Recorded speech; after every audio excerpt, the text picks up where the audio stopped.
الفل على حضراتكم في كل مكان. اسأل طبيبك وحلقة جديدة، فقرتين مهمين. الفقرة الأولى هنتكلم فيها عن أهم الأعضاء في جسم الإنسان وهي الأسنان، وقد إيه طب الأسنان وتطور بشكل كبير قوي علشان يخدم شريحة كبيرة جدا من الناس، وقد إيه لما التخصصات المختلفة بتجتمع في إن هي تجمل الأسنان وتغير شكل الأسنان.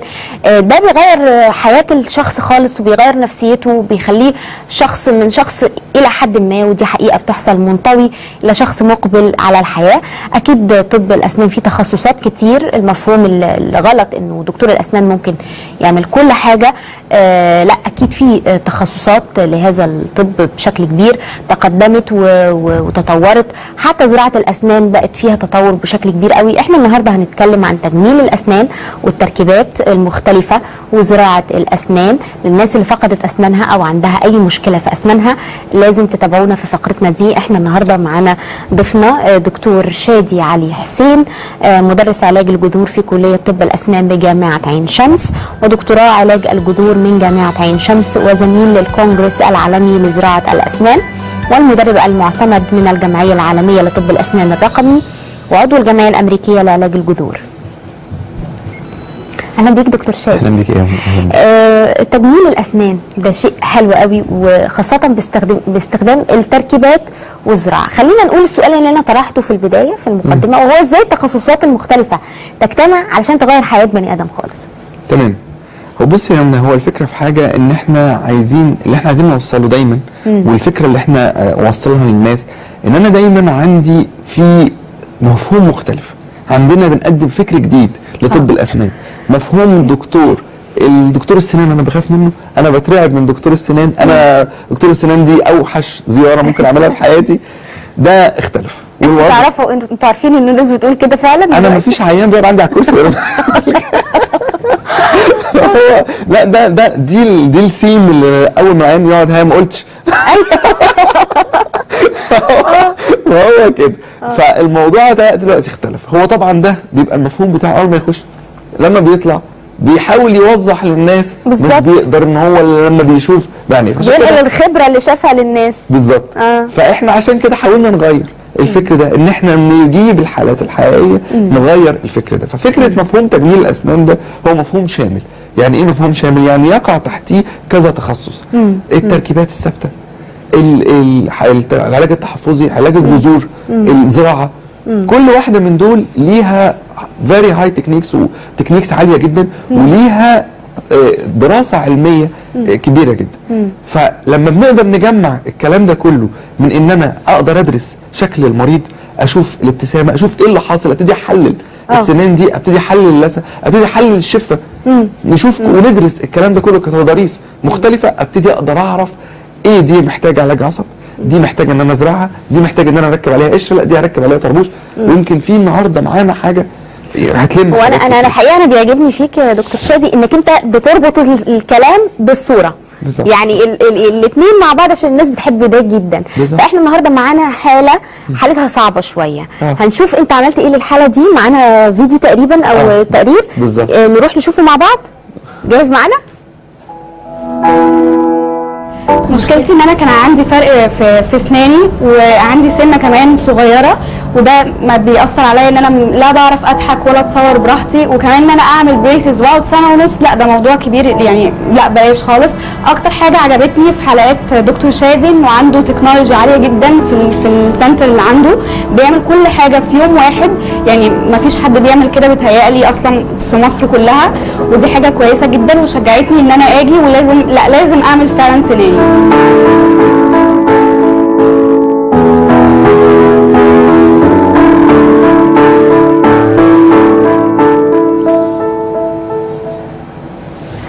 دايما في سسبنس. طب هي ايه المشكله عندها بقى؟ احنا شايفين مشاكل كتير. يعني هي عندها مشاكل. عندها يعني هي كان عندها كذا مشكله من فراغات ما بين الاسنان، السنتين الاماميين دول فيهم فراغ، وما بين ان هي عندها القاطع اللي جوه كده شويه، القاطع اللي المفروض موجود جنب القطع الكبير، القطع الصغير ده مش موجود، فنازل مكانه الناب.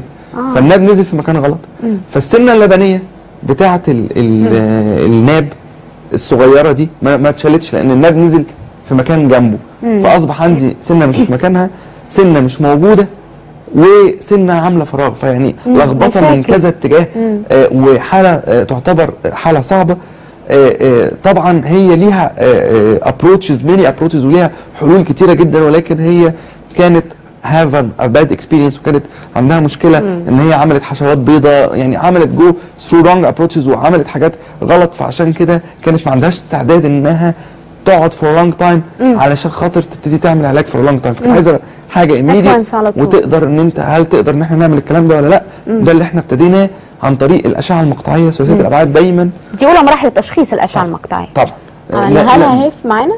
بالظبط. بنبتدي اول حاجه بنعملها ان احنا نصور المريض اشعه مقطعيه ثلاثيه الابعاد عشان اقدر اعرف الجذور بتاعت الاسنان، الفراغ ده اقيسه قد ايه، هل دي سنه لبنيه؟ السنه اللبنيه اعرفها لان ليها جذر شكل مختلف عن السنه الدايمه. ولو هزرع سنه هنا الموضوع بقى اتس مارفلس، والموضوع مختلف تماما. في الاشعه المقطعيه الزراعه بقت اتس جورني، وبقى موضوع بسيط جدا. بنبتدي ان احنا نحط الزرعه على سوفت وير. يعني ابتدي اجي امسك العظم بتاع المريض واحط الزرعه على سوفت وير اكني حطيتها فوق العيان، وبعدين ابتدي ان انا احلل، لا الزرعه دي محتاجه تتحرك شويه، السنه دي لما احط عليها طربوش هتحتاج ان انا تبقى شفتد لجوه، تبقى شفتد لبره، يعني الموضوع يبقى عارفه زي بالظبط الفهم بالظبط، وبريدكتبل متوقع جدا. انا عارف انا بالظبط هوصل لحد فين وهروح فين. يعني المفروض ان انا دلوقتي مثلا السنه دي الزرعه دي المفروض جدر سنه هيركب عليه طربوش، الطربوش ده لو طالع لبره هيعض عضه غلط، ممكن يبقى شكله وحش لو قدام، لو ورا ممكن تبص تلاقي العضه نفسها هو لوحده اللي لامس او مش لامس. ده انا اعرفه ازاي؟ ما اعملش الزرعه. بس انتوا بتراعوا كمان يا دكتور الشكل، وان المريض يبقى مرتاح، مرتاح في اوضاع الفم المختلفه. يعني بالظبط. يعني انا مريض يجي يقول لي انا مش هيهمني الشكل، اقول له لا ده الشكل مهم. واحد يقول لي انا يهمني الشكل وما يهمنيش وظيفه، اقول له لازم تاخد الاثنين، ما تتنازلش عن حاجه منهم. يعني انا اخد شكل حلو واخد وظيفه ولونج لايف. يعني الموضوع برضو مهم جدا ان انا تبقى الحاجات دي مستمره فور لايف. طب يبقى ازاي مستمره؟ عن طريق البايوميكانكس، ان انا ابقى فاهم الحمل اللي نازل على الزرعه ده عامل ازاي، ونحلله عن طريق الاشعه المقطعيه. نبتدي ان احنا نحط الطربوش على الزرعه اللي لسه ما اتحطتش كله على السوفت وير، وابتدي ان انا انزل الحمل عليه واشوف هل دي هتبقى عضه كويس، مكانها اللاين بتاعها مظبوط، وعن طريق الاشعه المقطعيه ننقل ده بدون جراحه لفم المريض. فطبعا دي في حد ذاتها اتس نيو ايرا، وتفكير مختلف تماما، ومعجزه تعتبر علميه رهيبه جدا. صحيح. يعني عايز اعرف انت عملت لها ايه بقى بالظبط؟ هتزرع لها؟ هتزرع لها دي بتهيألي صح؟ هنحلل الحاله مع بعض يمكن دلوقتي. هنحللها، عايزين بقى نحللها ونشوف قعدتوا معاها اتكلمتوا في ايه، لانه كتير ناس زيها، مش هي لوحدها دي اللي اكيد ناس كتير بتشوفها حالتها نفس الحاله. فاحنا عايزين نشوف القعده بتاعتكم مع بعض، ولما اتكلمتوا مع بعض ايه اللي تم في القعده دي. يلا نروح نشوف مع الساده المشاهدين. يلا بينا اتفضل. دلوقتي انا عندي السنه اللي قدام ما بتكسف اضحك او اي حاجه، لان فيها فرق كان بيبان كانه مثلا انا عندي هنا تسوس، والسنان هنا دي شكلها صغير جدا. انا مش عارفه طبعا هي لبنيه ولا لا، او ممكن تتكسر مني بعد كده. ولما رحت لكذا دكتور قال لي احنا هنشيلها لك خالص، ويعني ممكن اقعد بيها فتره طويله، يعني مش شايلاها. اوكي. ولون سناني نفسها مش عجباني، يعني اصفر، لان انا تقريبا بشرب نسكافيه كل يوم، دي حاجه متعوده عليها يعني، ما اقدرش ابطلها. بس طيب جربتي، كنت قلتي لي جربتي تعملي حشو او حاجه زي كده؟ جربت احط حشو ابيض بين سناني 3 مرات ووقع، يعني ما بيكملش اصلا شهر، مره اسبوع ومره شهر، والتاني مره برضه اسبوع.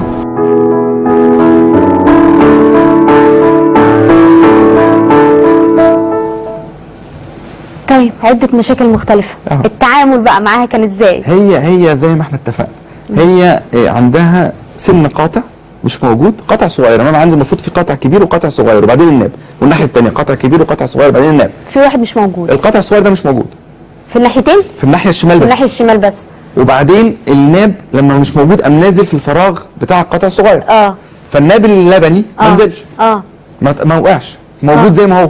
الجذور موجوده وهو ما نزلش. لا هو نفس الناب جه بعد القاطع، وناب لبني بقى عندها نابين، ناب لبني وناب دايم وقاطع. يا خبر ابيض. فالناب ده نازل مش مكانه، المفروض يبقى شفتد لورا، ويبقى فيه هنا قاطع ويبقى فيه القطع الكبير. اوكي. فطبعا يعني بروبلم ضخم. طبعا. فاحنا اللي احنا بنفكرنا فيه، هي المشكله عندها ايه؟ المشكله عندها الفراغ اللي قدام ده، الناب اللي اللي شكله كبير طبعا، شكلها زي الفامباير بعد القاطع.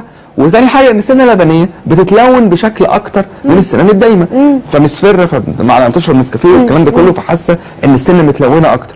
حلوها لها ان هي تحط في الفراغ ده حشو ابيض. طبعا حشو ابيض ده نوع بلاستيك، شكله كمان مش حلو خالص، ما بيستمرش في لما ما يبقاش فيه كافيتي ومفيش حاجه، ده في الهواء، عمره ما هيستمر، مش هيمسك، وفي نفس الوقت هيلون، لونه هتتغير برده مع الشاي والقهوه والكلام ده كله.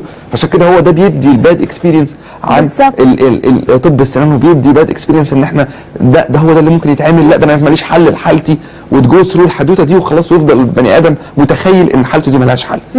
فاول حاجه احنا بنعملها ان احنا بنبتدي ان انا احلل الابتسامه بتاعتها. ابتدي لا ده انا عندي ده اول حاجه السنه القاطع دي في فراغ، فيبقى انا لازم الاول اشكل اللثه في اتجاه انها تقفل الفراغ. يعني الكونكافيتي دي هنا، التقوس بتاع السنه دي هنا، انا هنقل التقوس ده شيفتد 2 مللي بالليزر. تمام. والتقوس اللي جنبه هنقله شيفتد 2 مللي. وابتدي ان انا اكفر القاطع اللي شيفتد ده بكفر تاني مش شيفتد، فازق السنه دي شمال شويه، واجي على الناب اللي هو المفروض في مكان القاطع، اقوم جاي محضره واحط عليه كفر شكله قاطع. يا خبر، شكله قاطع. يعني انت هتغطيه، هغير الفورم بتاع الناب ده، خليه قاطع، هتغير الفورم. واجي اشيل السنه اللبنيه دي واحط مكانها زرعه عليها ناب، شكلها ناب. وهم الثلاث سنان دول بس اللي هشتغل فيهم، وده ده الارت، ان انا هشتغل في 3 سنان فقط. يعني لو بصينا هنا اهو، ادي السنه دي، انا هعمل ترانسفورميشن في اللثه، وهسحب السنه دي للليفت سايد، هسحبها ناحيه اليمين قصدي شويه. هتسحبها ازاي بقى؟ ان انا هشيل من جنب وازود من الجنب الثاني بورسلان. اوكي، فاهم قصدي؟ يعني جنب هشيل منه، والثاني الناحيه الثانيه ازود منها بورسلان. الناحيه الثانيه هشيل برده من جنب وازود من الناحيه الثانيه بورسلان، والحته الهرميه دي هخليها فلات، فبقى قاطع.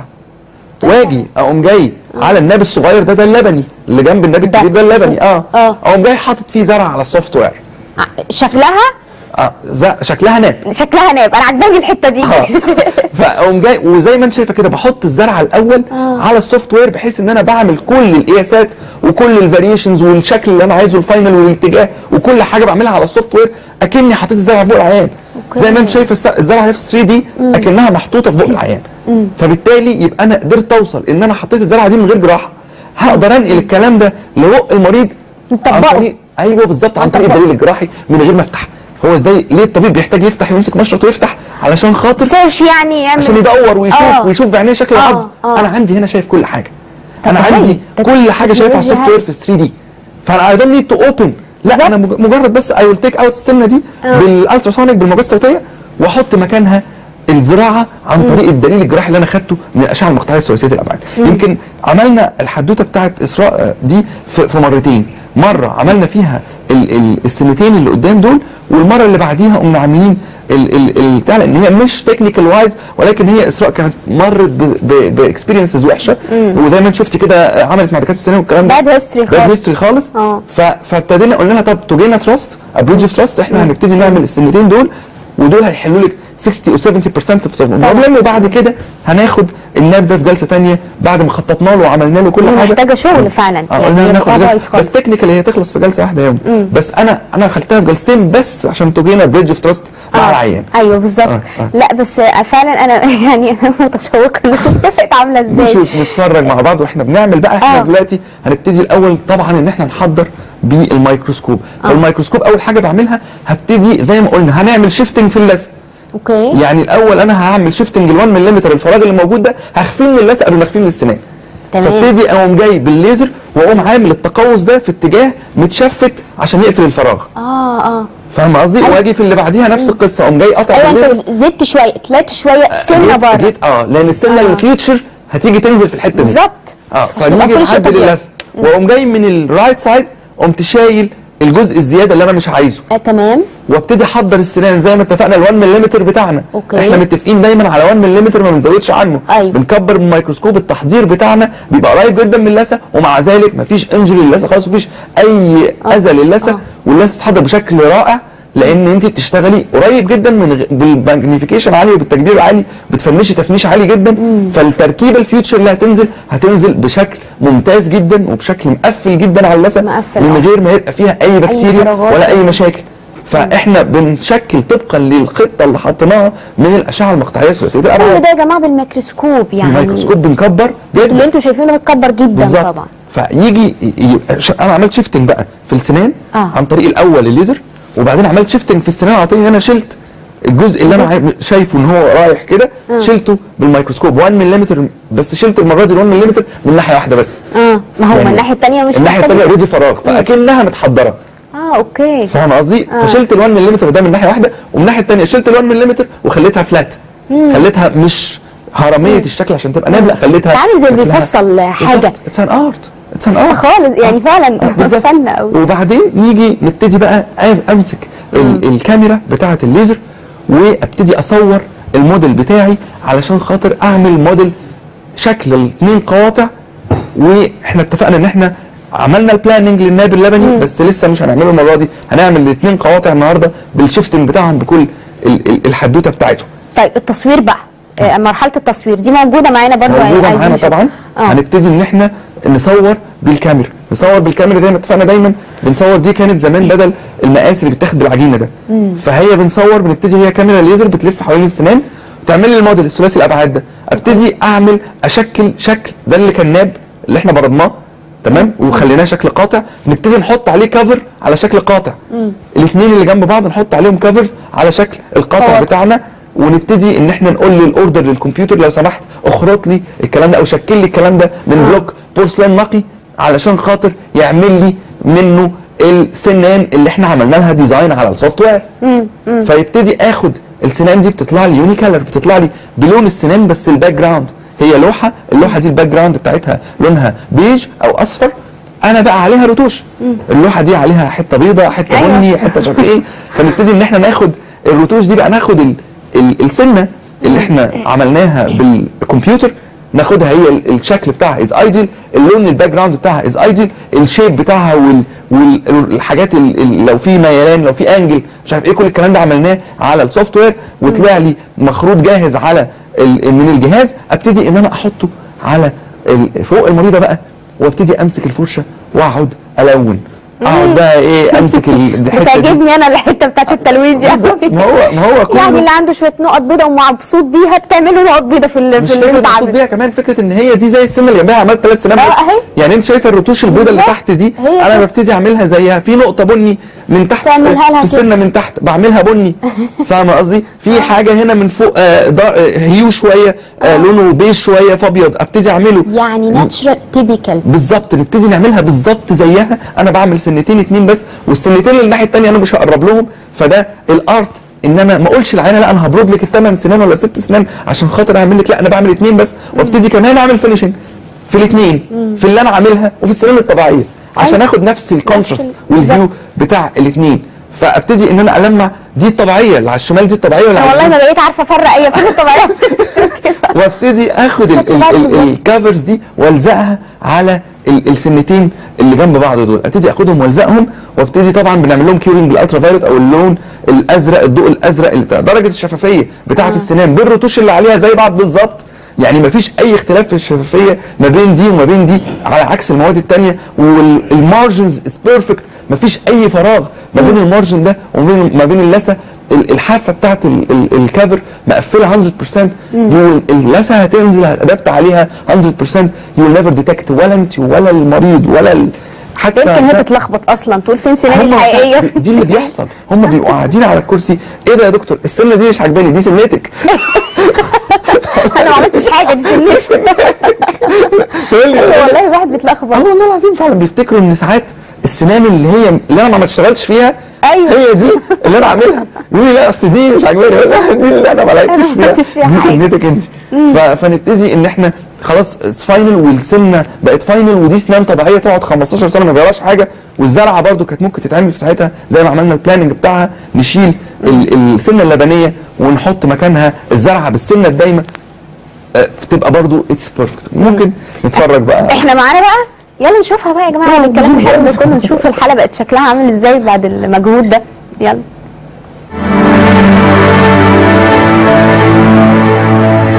انا خلصت السنتين اللي قدام ومش متوقعه ان هم يكون شكلهم حلو كده. انا حتى ببص على نفسي في المرايه ازاي يعني اسناني تبقى بالظبط زي، مش عارفه افرق انهي اسنان بالظبط بتاعتي وانهي اسنان اللي معموله، غير ان انا خلاص هعمل ناب ومش خايفه خالص ان اعمله ومتاكده ان هو هيطلع شكله حلو وهيكمل بقيه سناني. ودلوقتي طبعا بقيت اقدر اخد سيلفي براحتي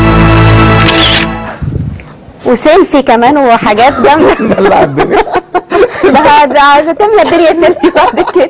انا عايزه اقول لك هي شكلها حلو، زادت حلاوه جدا بعد ده. اختلفت توتالي ديفرنت يعني، خالص. اختلفت بقت بدل خالص. بنوته صغيره عندها فلجه هنا بقت شكلها يعني مختلف تماما، اذف ان هي جت مور ماتيور وان هي بقت مور ادلت بتاع، لدرجه هي مامتها كانت معاها بتقول لها اذا انت شكلك بقى انسان كده وبقى انسه، كنت شكلك في الاول انت لا بجد مجهود يعني جميل دكتور شادي، ودايما بتجيب لنا الحاجات الجديده وبتفاجئنا بحاجات جديده ودايما في تقدم ان شاء الله. بشكرك دكتور شادي على وجودك معايا النهارده. بشكر ضيفي اللي كان في فقرتي الاولى دكتور شادي علي حسين، مدرس علاج الجذور في كليه طب الاسنان بجامعه عين شمس. هنروح لفاصل سريع جدا، هيكون معانا بعد الفاصل ان شاء الله دكتور علاء حجاج استشاري الجلديه والليزر. فاصل ونرجع لحضراتكم على طول، اتفضل.